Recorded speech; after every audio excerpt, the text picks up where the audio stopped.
हरि ओम नारायण हरि। आप सब लोगों का मेरे YouTube channel spiritual walk with मैत्री में हार्दिक स्वागत है। सकारात्मक रूप से आप सब लोग स्वस्थ रहे, व्यस्त रहे, मस्त रहे, यही प्रार्थना हमेशा करते हैं। और आप भी सब लोगों के लिए यही प्रार्थना करें, क्योंकि जो हम देंगे सो हम पाएंगे। आज मैं आपके समक्ष जो एक बात लेकर आई हूँ, वो मालूम है क्या है? वो ये है कि जो रावण के पास पुष्पक विमान था, वो तो एक था, लेकिन रावण के पास बहुत सारे विमान थे। क्योंकि इन सारे विमानों का जो वर्णन है वो रामायण में, वाल्मीकि रामायण में मिलता है। और इसके अलावा इसका वर्णन जो है वो भारद्वाज संहिता में भी मिलता है, विमानन संहिता में भी मिलता है। उस रावण के पास मालवाहक जहाज भी थे और यात्री जहाज भी थे, और कुछ ऐसे जहाज भी थे जिनसे बहुत कुछ कभी कभार एक भारी भरकम एक स्थान से दूसरे स्थान पर ले जाना होता था। क्योंकि हनुमान का जो सॉरी रावण का जो राज्य था वो ऑस्ट्रेलिया से भी आगे तक था। तो आपको मालूम है, लंका से रोज ऑस्ट्रेलिया दूध जो है ना, लंका से ऑस्ट्रेलिया रोज जाता था बाय एयर। रावण के पास ऐसे विमान थे। लेकिन जिस विमान की चर्चा सबसे अधिक होती है वो है पुष्पक विमान, रावण का पुष्पक विमान। लोग कहते हैं कि विश्वकर्मा जी ने बनाया, कोई इस बात को मानते हैं, कोई नहीं मानते हैं। लेकिन इतना तो तय है कि जो पुष्पक विमान था वो कुबेर जी के लिए बना था, कुबेर जी ने अपने लिए बनवाया था। या समझिए कि ब्रह्मा जी ने कुबेर जी को दिया था बना करके, क्योंकि वो बड़ी यूनिक मशीन थी, बड़ी यूनिक मशीन पुष्पक विमान। और पुष्पक विमान का जो आकार था वो पीकॉक जैसा था, मोर जैसा था। जो पुष्पक विमान था ना, वो मोर के आकृति का था। और वो किसी फ्यूल से नहीं चलता था, वो चलता था मंत्रों से, वो चलता था हवा की। देखिए, जो पवन है, पवन देव हैं, उनके भी तो मंत्र हैं। समझिए मेरी बात को। जब हम ये कहते हैं कि वो जहाज जो थे वो मंत्र शक्ति से चलते थे, तो मंत्र शक्ति क्या थी? पवन देव की।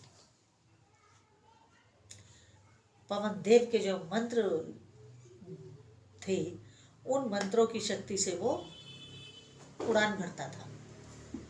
और सिर्फ इसी आकाश में उड़ान नहीं भरता था, वो एक गैलेक्सी से दूसरी गैलेक्सी में होकर के पहुंचता था, जो अभी तक हम विमानों को नहीं बना पाए।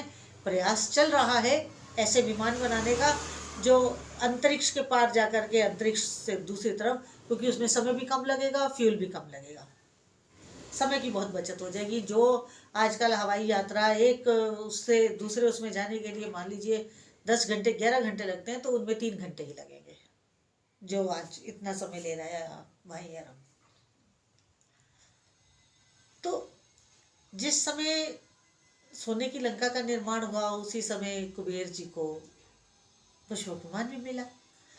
तो रावण को उन्होंने, जब जैसे आजकल गृह प्रवेश होता है तो बुलाया जाता है ब्राह्मण को, तो रावण तो महापंडित था, तो रावण को, कुबेर जी के भाई भी था रावण, तो अपने भाई को ही बुलाया सारी वो करने के लिए, लंका के अपने गृह प्रवेश के लिए लंका में।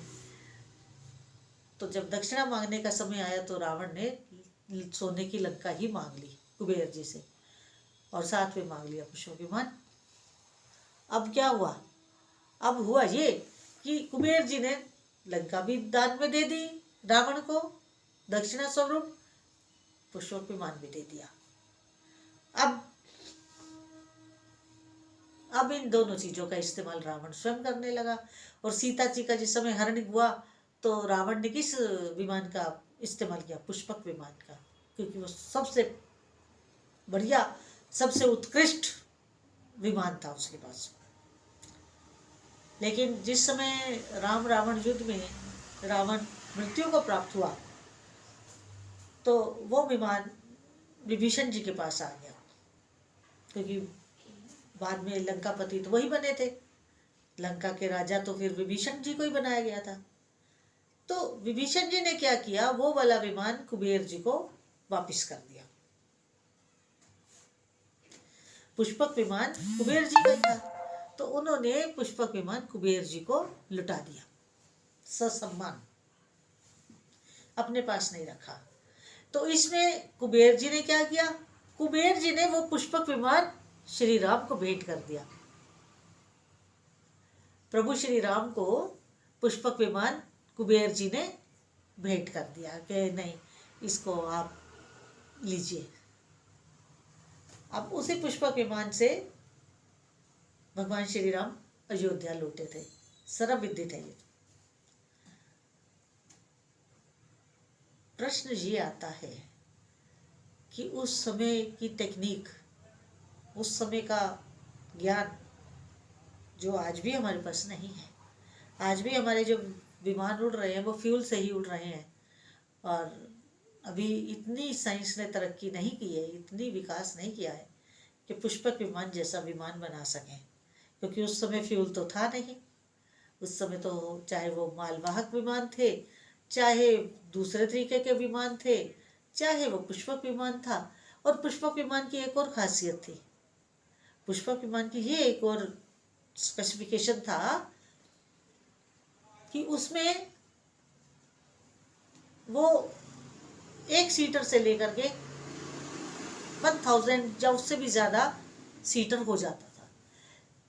मंत्र शक्ति से चलता था, उसकी कैपेसिटी कम भी की जा सकती थी, सीटिंग कैपेसिटी, और उसमें यात्रियों की संख्या जितनी बढ़ जाए उतना वो बड़ा होता चला जाता था।